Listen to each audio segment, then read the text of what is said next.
I couldn't escape the stories. You know, working as a park ranger in the Pine Barrens, all anyone wanted to talk about was mysteries, strange happenings, and tall tales, sprouted between the trees like vines. I always dismissed them. I was never the superstitious type. I didn't have room in my life for exaggerations. That was, of course, until my own encounter. It was my third year in the area. I had made a name for myself as the young go-getter. There wasn't a route that I wouldn't walk. I'd work any hour and accept any calls.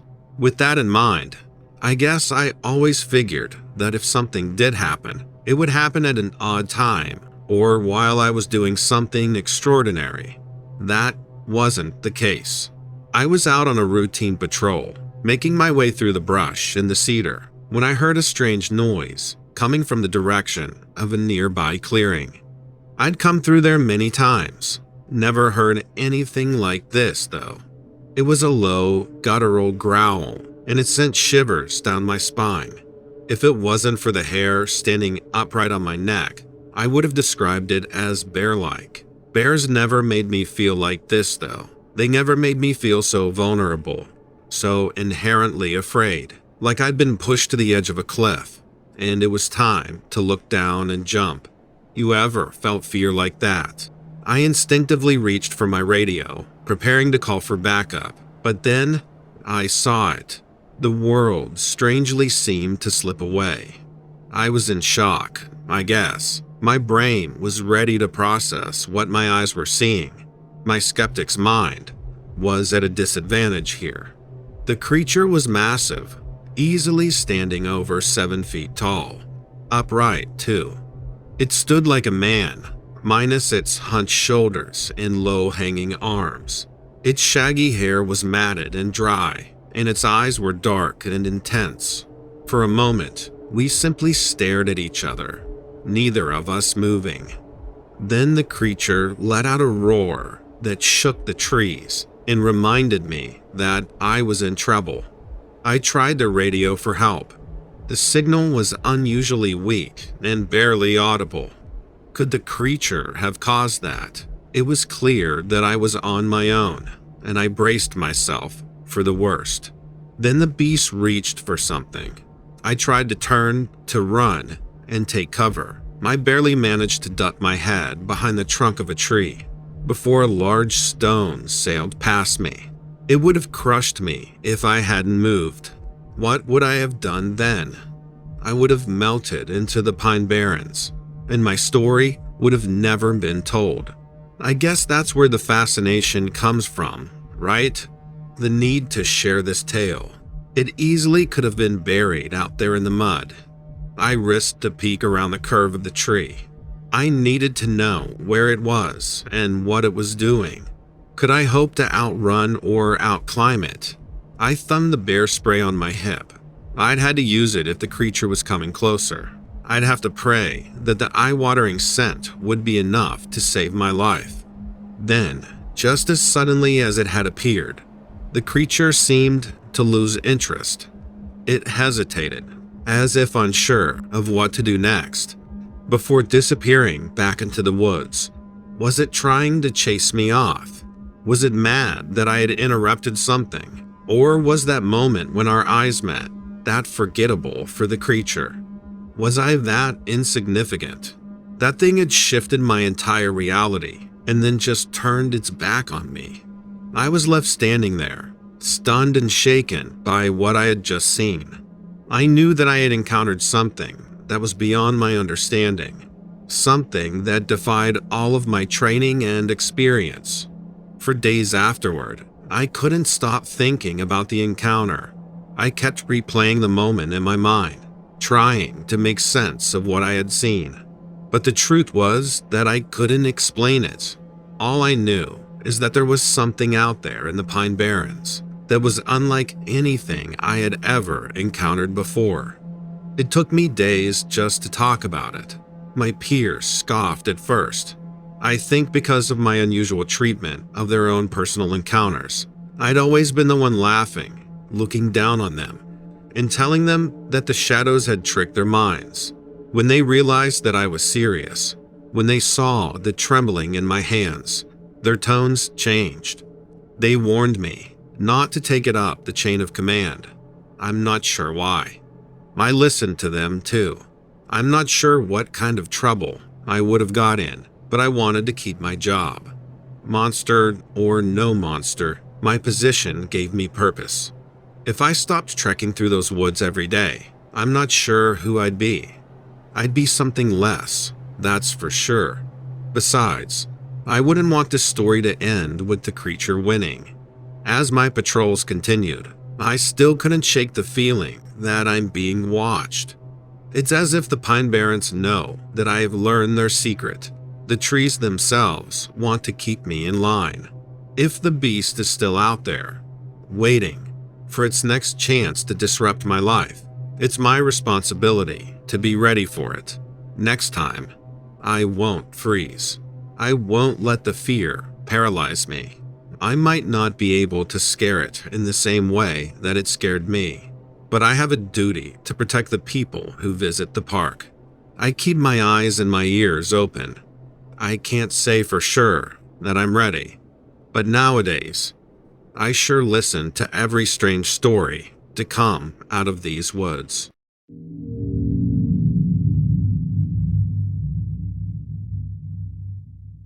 It was strange, the things that happened then. I honestly felt like I was in a movie or something. It was unbelievable. It was truly unbelievable. I was working in law enforcement and had been getting a ton of calls flooding in. Kids were acting out. There was a ton of loitering and vandalism. It was really getting out of control. Many people in the town had started blaming things like social media. Things like TikTok, for example, had caused kids to dare each other, to connect their smartphones to Bluetooth devices in stores while playing inappropriate music and videos. Stuff like that. It was really creating a tidal wave of concern for parents. Most of the activity was considered harmless, but I think most parents felt that this could lead to worse behavior down the road. If kids started playing with the idea of being rambunctious and rebellious, it could push them to do something crazier. They were pushing the envelope, I guess you could say. So we were having a little trouble with pranksters. It really was an epidemic. Around that time, I had been called out for lots of different things. Kids were sneaking out at night, so parents were reporting them as runaways. Some kids were vandalizing parked vehicles. It seemed like the normal prank stuff from my day, the egging and the TPing pranks, were no longer edgy enough. Do you know what I mean? That's the whole pushing the envelope thing. I do remember having a town meeting. It was really exhausting. Parents wanted answers, but we, law enforcement, didn't really have any answers. We couldn't arrest them for silly things. We could give them tickets for really inappropriate behavior, but let's be honest, we'd really be giving their parents tickets. So what would that do to help? The kids certainly wouldn't learn their lesson this way, not unless parents enforced some type of rules. So that's what everyone discussed at the town meeting, but nothing really seemed like a solution. A couple of days after the town meeting, my partner and I were called to an elderly woman's home. She claimed that some kids were on her property and refused to leave.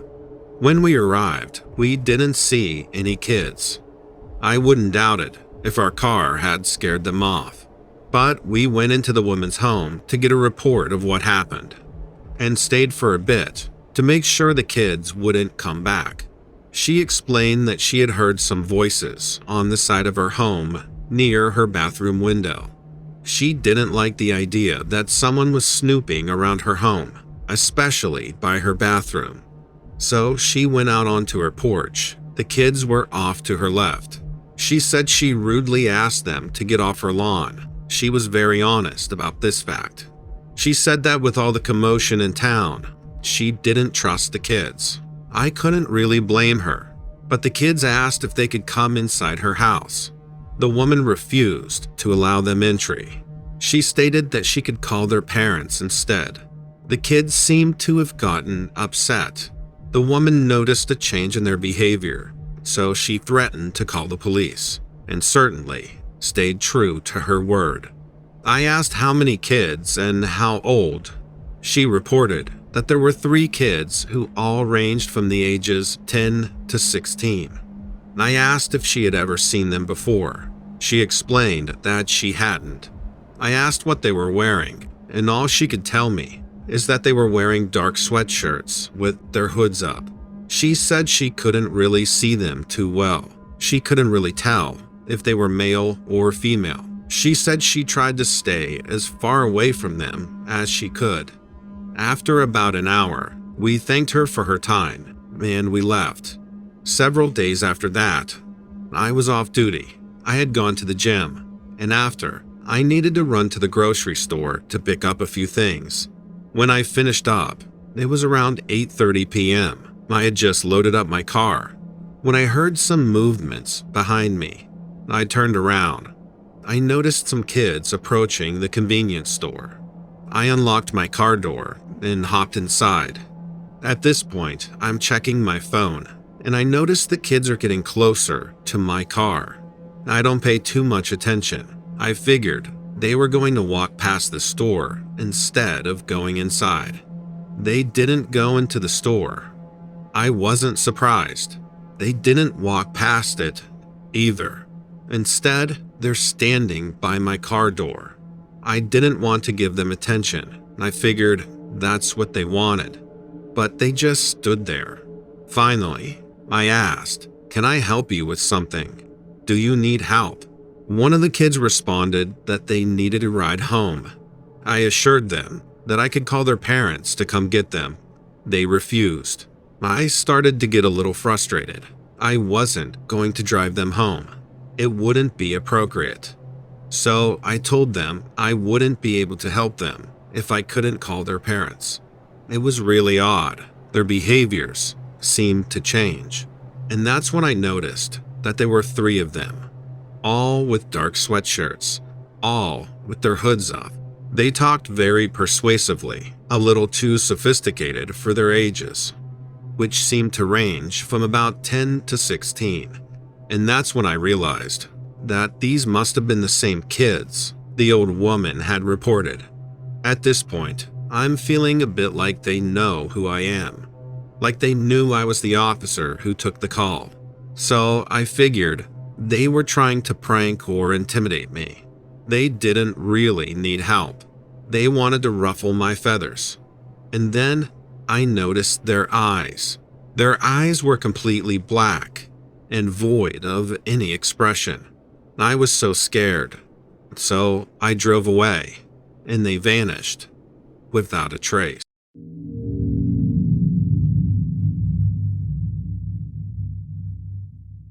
I own a shop. I probably shouldn't say what kind of shop or where it's located. I've lived here all my life, and I've always dreamed of owning my own shop.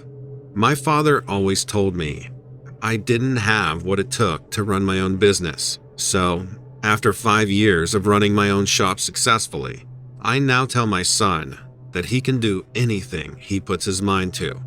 Every day on my way to work, I would pass this gated dirt road, and I always wondered what was down there. I figured it was a huge farm or huge mansion or something like that. It kind of drove me crazy thinking and wondering about it. Then one day, my son and I were driving to the store when we passed the gate. I told them about how I was curious to know what was down that road. He suggested that we fly his new drone over the property and see what we can figure out. A couple of days later, we pulled over to the side of the road, and he launched his drone up into the air. We got back into the truck, and I watched as he maneuvered the drone further and further down the dirt road. I bet that it was a mansion, and he bet that it was more of just a regular house, and we made a little game out of it. We were both shocked when he flew over a huge facility with a large fence surrounding it. And then we noticed several black vans in the parking lot. I was blown away. It was the last thing we were expecting to see. He got nervous and was going to fly the drone back, but I told him to fly it down to the front door to investigate what the building could be.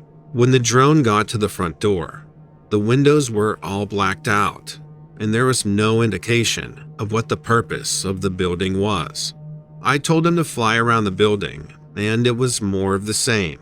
Completely blackout windows, and nothing to give any sort of indication of what was going on inside. Then suddenly, a man in a suit ran out the door and aimed a firearm at the drone. I yelled for my son to fly it back, but then the feed cut off. My son was freaked out and wanted to get out of there, but I was furious that the man shot the drone down. It had been a Christmas present for my son, and it cost me a nice chunk of change. I wasn't about to let that money go to waste. I told my son to wait in the truck, and I headed over to the gate. He pleaded with me not to go, but I was really angry.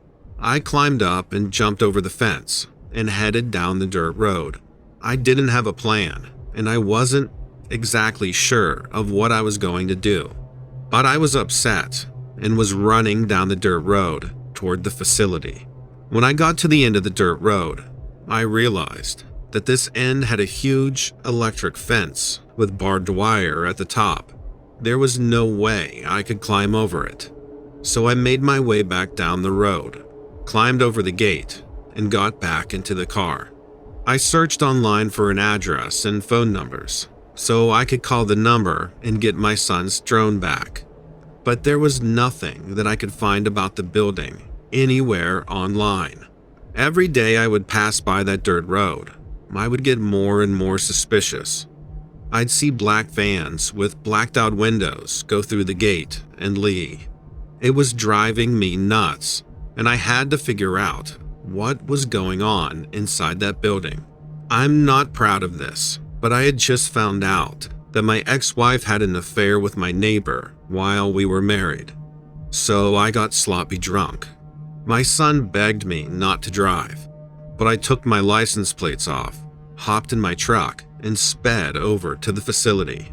I was in a dark place, but I was going to figure out what was going on in that building once and for all. I busted through the gate and sped down the dirt road, blasting Lynyrd Skynyrd on my truck speakers. The guitar solo of Freebird was blaring, and I floored it toward the huge fence entrance. I smashed through the fence and went full speed toward the entrance of the building with the intention of smashing through the doors. I saw the doors swing open, and a man in a suit was standing in the doorway. A wave of clarity hit me, and I realized that this might result in me killing myself or killing someone else, and I might never see my son again. I slammed on the brakes and threw the truck in reverse. I took off out of there as fast as I could, and I heard gunshots firing at me on my way out. I managed to make it home, and I pulled my truck into my garage and got some curtains to put up over the garage windows. I had to borrow my son's car to take to work, and every night for a month, I slowly but surely repaired the damage to my truck. Eventually, I got it looking perfect again, but I was still too paranoid to drive it around. I had to take a different road to work every day and would completely avoid that building as much as I could. One night, my son told me that he wanted to live with his mom, and it was more than I could bear. I got really drunk again and took off toward the facility. I had the same plan again and was blasting music, but to my amazement, the gate hadn't been repaired and was wide open. I took off down toward the fence, only to realize that the gate wasn't repaired either. I got suspicious at this point, as all the lights were off, and I couldn't see the building, which was usually completely illuminated. I slowed down and turned on my high beams, and discovered that the building had been completely torn down. There were no vehicles in the parking lot, and the building was just a pile of rubble. I was in complete shock. I went back home took some time off to go to rehab, got off the booze, and am now happy to say that my son and I have healed our relationship and see each other regularly. My life is much less eventful nowadays, but I often think about that building. Is it possible that I made a difference? Is it possible that there really was something sinister going on in that building, and my actions brought it to light? There's still, to this day, no information to be found about that location at all. All I know, I'm grateful to be alive. I'm grateful to be off alcohol. I'm grateful to have a relationship with my son again. And I'm grateful I didn't lose my shop due to my actions. I still often wonder what was going on in that building though. And why was it torn down so shortly after I busted through the fence?